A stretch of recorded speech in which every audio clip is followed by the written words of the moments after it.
Hello friends and welcome to today's video. Today is another very exciting video because I am playing another video game today. It'll be a Roblox video game, and this one is titled Roblox Tycoon, which is actually a game that my boyfriend, who is a game developer, has been working on for the past 6 months.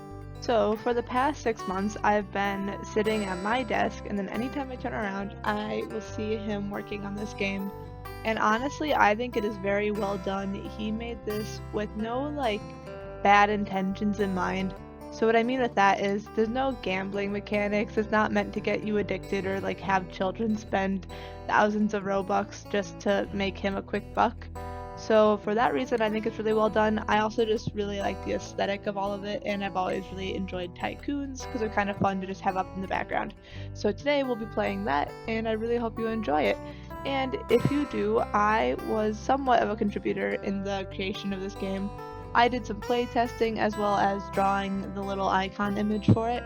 So if you're interested at all after watching this video, please do check it out. The link will be in the description of this video.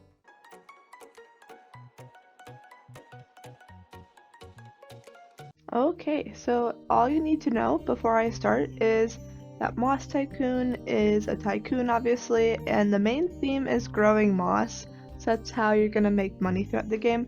And there are 3 acts that you'll see, and we'll dive into those a little bit deeper as we go. Of course, though, we have to buy some pots to grow this moss, so let's go ahead and do that.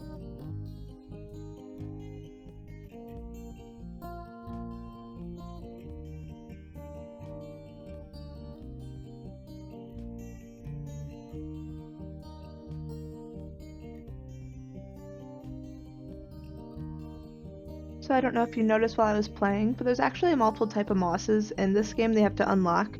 The first is green, and then it's brown, red, pink, and purple, and the prices change as you unlock them. And you can plant however many of whichever type you want, depending on how many you have unlocked at any time and how many pots you have available.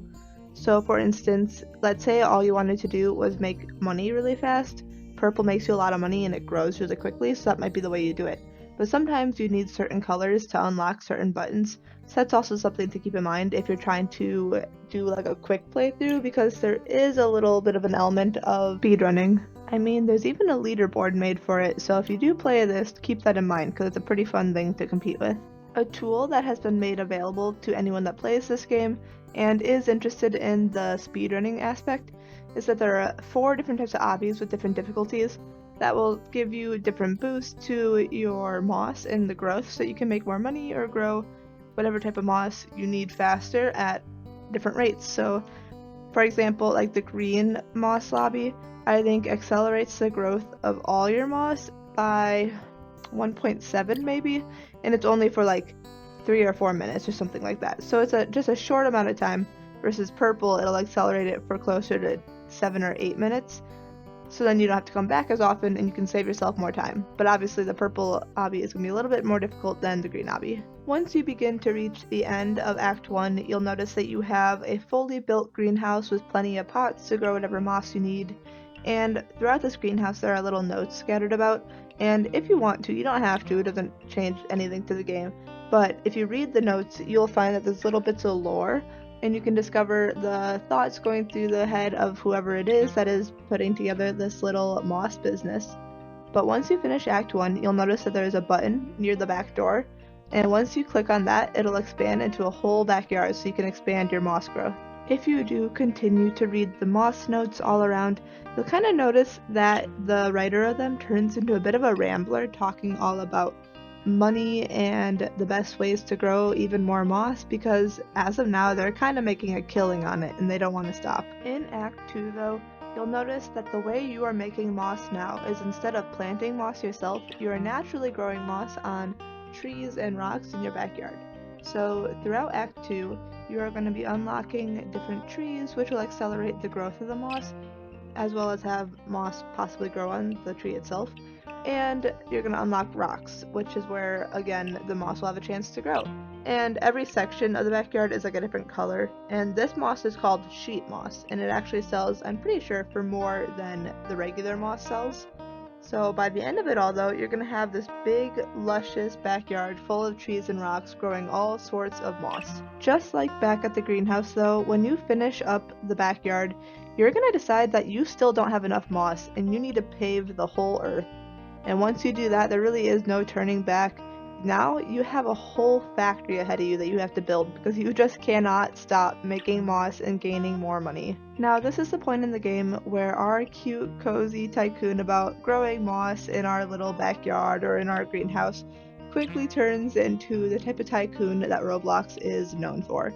You'll notice that you are now making droppers and conveyors so that your moss can go through different levels of, I guess, transformation, so they can make you even more money, despite what that has to do on the earth and everyone else around you, because you'll start to notice through the notes that you haven't been able to even go home and see your parents lately because you've been so consumed with this tycoon. So I really don't want to spoil any more of the gameplay because I really want you guys to actually go out and play this game because there's so much love behind it.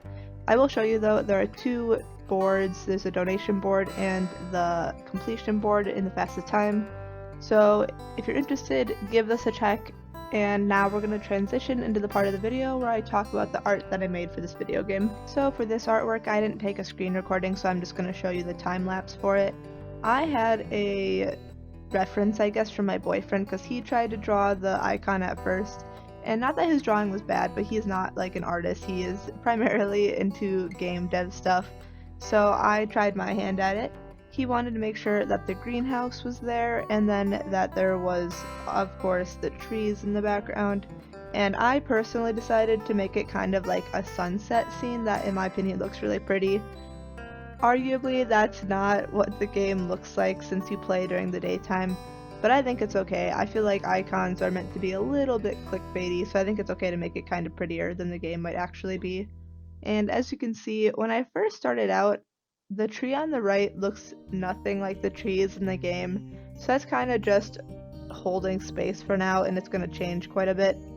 But I spent quite a bit of time going through and working on the grass. I actually downloaded some new brushes for this, which I hope I can use, and I probably definitely will use in future art pieces, because there were some really good plant, like Studio Ghibli style art brushes out there. So I'm very excited about that, because I think they look very cool. And my boyfriend really likes how the grass turns out, even though it doesn't look like the game, once again, because it's more detailed than a Roblox game really ever is. He said that he wishes if he had the chance he could make it like that. But those trees in the background, I thought that was really cool. That was a brush where you just kind of like stamped the trees on. So I really liked that. I don't know if I'll use that a ton in my artwork, but I really wanted to try and utilize it here, until it was pointed out to me that indeed those trees don't look anything like the trees in the game. So I go through and I change those. I didn't really think about making it look more like the game until kind of a little while in though, because my boyfriend's brother actually pointed it out. But here is what it looks like once I start actually making the Roblox trees. I kind of just made one and then copy and pasted it and moved it around a little bit. I think these trees actually look really good for being so boxy. Now you'll see though, I have to go through and finally work on the greenhouse. I really don't usually like working on like architecture, so I think I kind of put this off for that reason. But in the end, I am pretty happy with it. I spent quite a bit of time working on the stone that goes around the greenhouse because that is kind of just like a small detail, but I feel like it's important to really make it look like the building that's in the game.